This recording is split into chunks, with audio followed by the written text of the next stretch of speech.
China versus India. Historically, China and India have had only one major direct war. For most of history, relations were quite peaceful, largely because the huge Himalayan mountains made it very difficult for either side to launch a large-scale attack on the other. Back in the Han and Tang dynasties, the main interaction between China and India was cultural, especially through Buddhism. Indian monks like Kumarvaja and Bodhidharma came to China to spread Buddhist teaching. Chinese monks like Fa Xian and Xuanzang, the famous Tang monk, also made the incredibly difficult journey to India to study Buddhism and bring back scriptures. There's even a story from Tang dynasty about a Chinese envoy, Wang Xuance, who borrowed troops from Tibet to settle a conflict in India. During the Ming dynasty, Admiral Zheng He's voyage often stopped in India for trade, and relations were friendly. The British planted a landmine.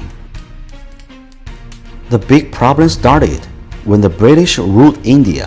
In 1914, British officials secretly drew a line with local Tibetan representative called the Magmat Line, which illegally gave a very fertile piece of land south of the Himalayas to British India. No Chinese government, whether the Qing dynasty, the Republic of China, or the People's Republic of China, has ever accepted this line. India starts acting tough after independence. India became independent in 1947, and in 1950 was actually the first non-socialist country to recognize the new People's Republic of China.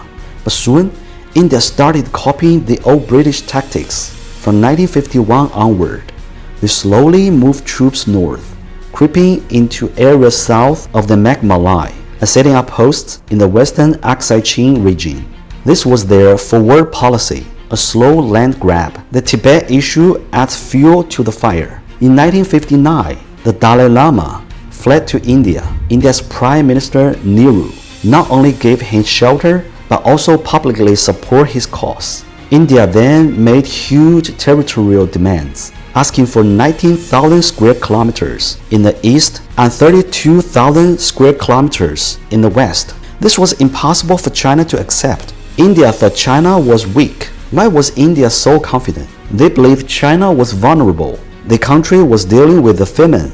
The 3 years of difficulties had just split with its ally, the Soviet Union, and faced threats from Taiwan and the US coast. Indian generals arrogantly boasted that 1 Indian soldier is equal to 8 Chinese soldiers. Nehru said China wouldn't dare to fight, and his defense minister claimed they could easily defeat China.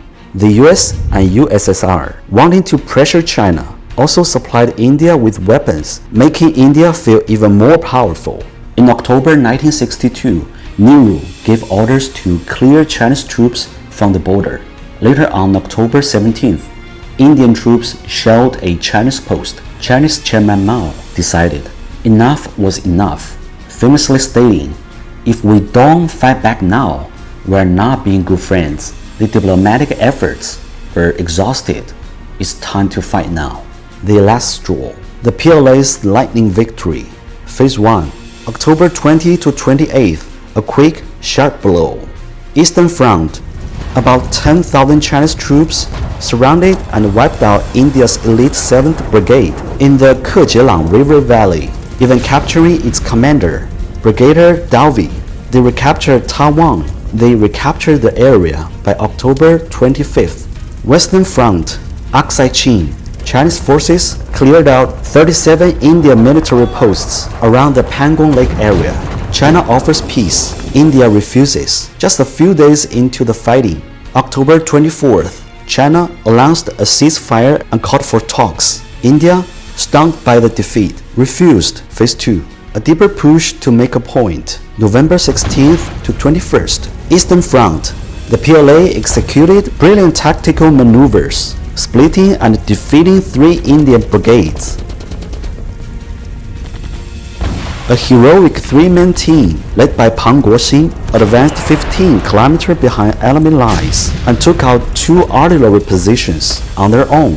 Western Front, Chinese soldiers fought in temperature of 40 degrees, climbing icy mountains over 5,200 meters high. to capture key Indian strongholds. Why China won so decisively? Master of mountain warfare, the PLA was expert at night fighting, close quarters combat, and flanking attacks. Overcoming logistical challenges, sheer courage, soldiers displayed incredible bravery, with some like Chen Da-fu using their bodies to silence bunkers, similar to the heroism of Huang Jiguang.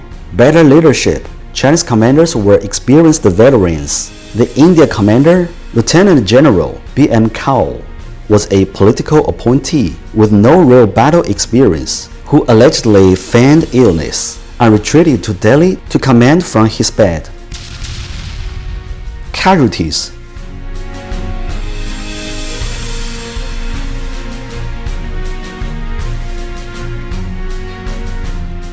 On November 21, 1962, China declared a unilateral ceasefire. Starting December 1st, China troops withdrew all the way back to the November 7, 1959 line of actual control and even retreated 20 kilometers further behind it to prevent further clashes. China returned all 3,968 Indian prisoners and all the captured weapons and equipment.